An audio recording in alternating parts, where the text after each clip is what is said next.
Hello and welcome. Today, we're going to pull back the curtain on a word you use all the time, probably without even thinking about it.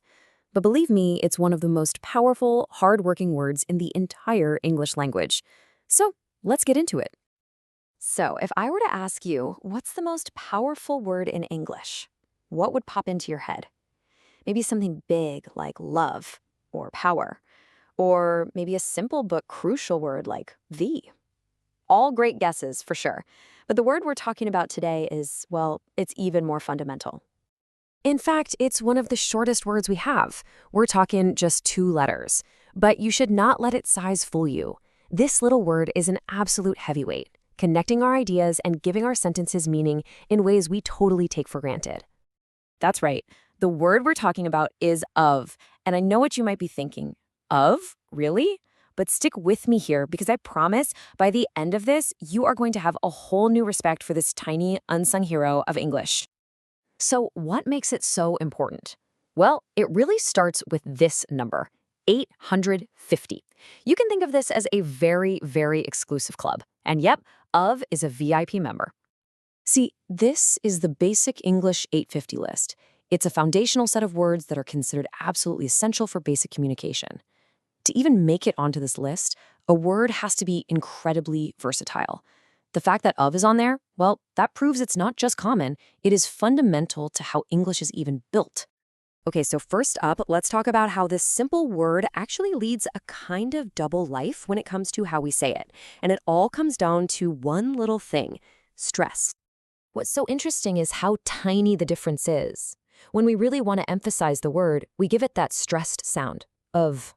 But, most of the time, just in the flow of a normal sentence, we use the unstressed version, which is a much softer, quicker of. It's a tiny change, but it makes a huge difference in how natural our speech sounds. You can hear that unstressed sound perfectly in a phrase just like this one. Just listen to how the of kind of glides by. A piece of cake. It's not a piece of cake, right? It's more like a piece of cake. That quick, soft sound is the one we're using like 99% of the time. So beyond just its sound, of is a master multitasker. To really get its power, we can think of it as having 3 main jobs that it does inside our sentences. These are the 3 core functions that make of such a workhorse. It can tell us where something is from, what it's made of, and who it belongs to. Let's break each one down real quick. First up, origin. In this example, Simon of Cyrene literally just means Simon from the place, called Cyrene. Okay, so it's a bit of an older usage, but you still see it all the time in history books or, fantasy novels. It's a classic, super powerful way to connect a person to a place.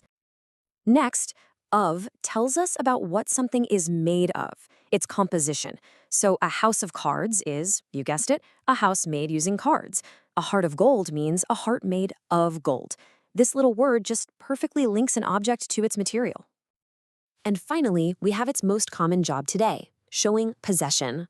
The office of the school president is just a slightly more formal way of saying the school president's office. It clarifies ownership, it shows relationships between things, and it does it perfectly every single time. But it doesn't stop there. Of is also a great team player.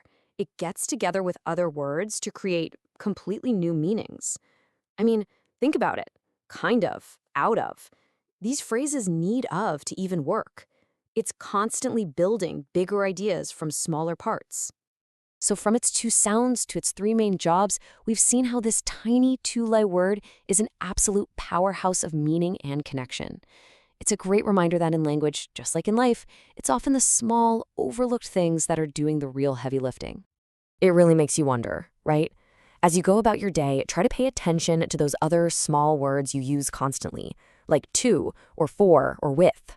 They are so often the ones doing the most work behind the scenes. So the question I want to leave you with is this. What other small words do you think are the real workhorses in our language?